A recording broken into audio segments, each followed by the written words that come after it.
When are you gonna realize when you can take these nuts and shove them up your ass? Goodbye. I'm not a chomo. I've already beaten the allegations. People still push them, and I'll pass that on.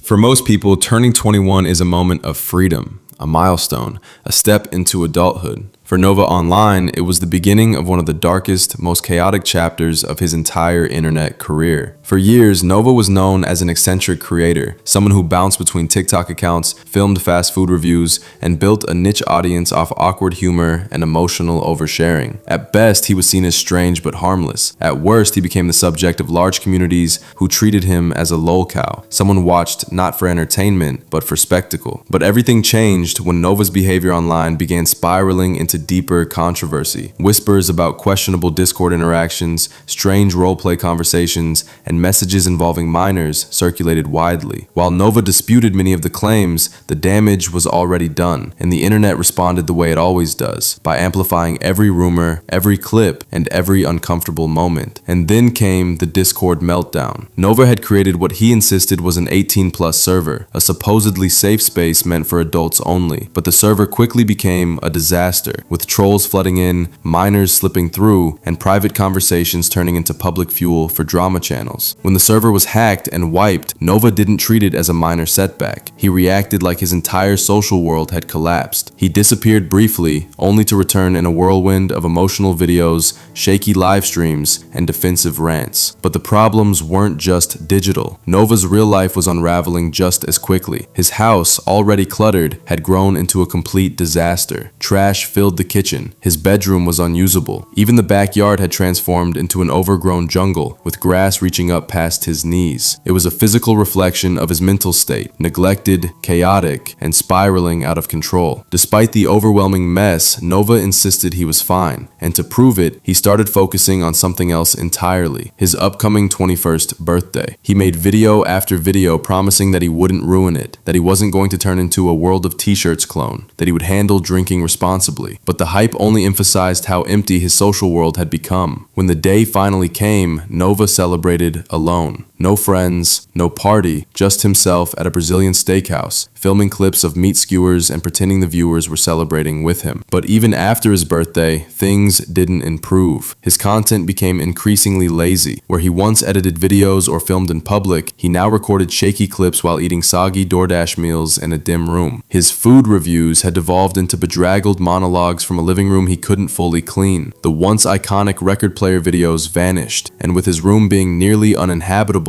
he no longer had a place to film, even if he wanted to. Instead, Nova found a brand new obsession: Pokemon cards. Expensive ones. He spent money he didn't seem to have, ripping open packs on livestream, chasing a dopamine hit he could never catch. It was escapism, and it was costing him heavily. Meanwhile, his rants became more emotional. He complained about not having a job, about hating America, about being misunderstood. He told viewers he was applying for work constantly, but even longtime followers doubted it when they saw him online for hours every day, drinking, arguing, and banning anyone who questioned him. He pushed away trolls, then fans, then people who genuinely tried to help. But the most painful cracks in his life weren't online, they were personal. Nova hinted that even members of his own family were fed up with him. In lonely posts, he claimed they didn't understand him, didn't support him, and sometimes didn't even like him. It became clearer with every upload. Nova wasn't just losing popularity, he was losing stability, relationships, control, and maybe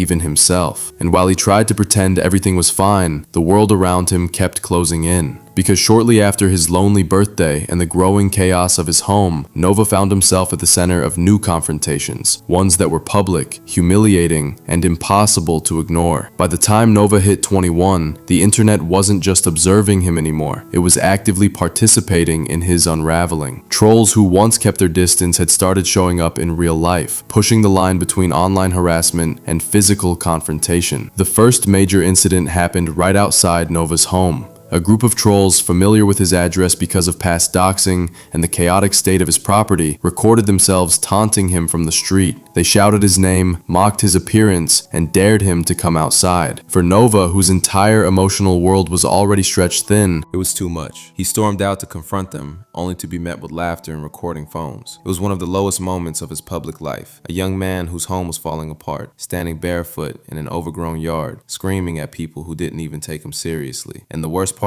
the clip went viral. To the internet, it was entertainment. To Nova, it was humiliation layered on top of everything else. But this wasn't the last time he'd be confronted. Only days later, Nova showed up at a local pride event, something he seemed excited for, something he likely saw as a place to feel accepted. But instead of celebration, he found more hecklers waiting for him. Behind the rainbow flags and music, voices called out his name mockingly, recording his every move. Trolls shouted accusations across the street. People pointed phones at him like he was a sideshow attraction. Nova tried to ignore it, but the discomfort showed. Every clip uploaded afterward captured a different expression. Nervous smiles, darting eyes, forced confidence. Moments that should have been affirming instead became more proof that he couldn't escape the shadow of his online reputation. Back at home, the pressure continued to build. His addiction to live streaming had become a coping mechanism. Whenever he felt lonely, misunderstood, or angry, he hit the go live button. And because his streams lasted hours, people began to notice patterns. His drinking increased, his patience decreased, and his mood swung wildly, from friendly and joking to hostile and volatile, sometimes within minutes. He created his own slang for banning viewers, calling it sending them to Pound Town, as if turning moderation into a joke gave him control over the chaos. But really, it was a defense mechanism. Anyone who questioned him, teased him, or asked about his controversies was instantly removed. Over time, the chat became an echo chamber, composed mostly of trolls pretending to be fans, and fans too nervous to say anything real. Meanwhile, Nova's living environment continued deteriorating. The kitchen counters vanished under layers of trash and fast food containers. His bedroom floor disappeared under laundry, wrappers, and discarded items. The living room became his default filming location because it was the only place he could still sit down. His mental health was reflected in every corner of the house, yet he kept telling viewers that things were getting better, but nobody believed him. Then came one of the strangest decisions of his entire downward spiral, the attempt to become a Pokemon content creator. Instead of fixing his house or improving his mental state, he turned his remaining money, and possibly borrowed money, into booster boxes and card packs. He spent hours trying to pull rare cards, cheered over mid-tier hits, and sank deeper into the delusion that this would become his new career. But each stream ended the same way. Stacks of empty packs, disappointment on his face, and viewers clipping every meltdown. Despite everything, Nova still tried to rebuild his image. He tried to show positivity, tell heartfelt stories, and present himself as someone misunderstood rather than malicious. But the internet has long memory, and every time he tried to move forward, another clip or accusation resurfaced, dragging him back. At one point, Nova even posted vague messages about feeling abandoned and mistreated by people close to him. He claimed some of his own family didn't support him anymore, something fans had suspected for months based on small comments he made on stream. Without a job, without friends to spend time with, and without stable family support, Nova leaned even harder into content creation. It wasn't just a hobby anymore, it was his entire social life. But the mistake was thinking the internet could ever fill that void, because soon, more accusations would surface, more confrontations, more people digging into his past, and Nova, already stretched thin,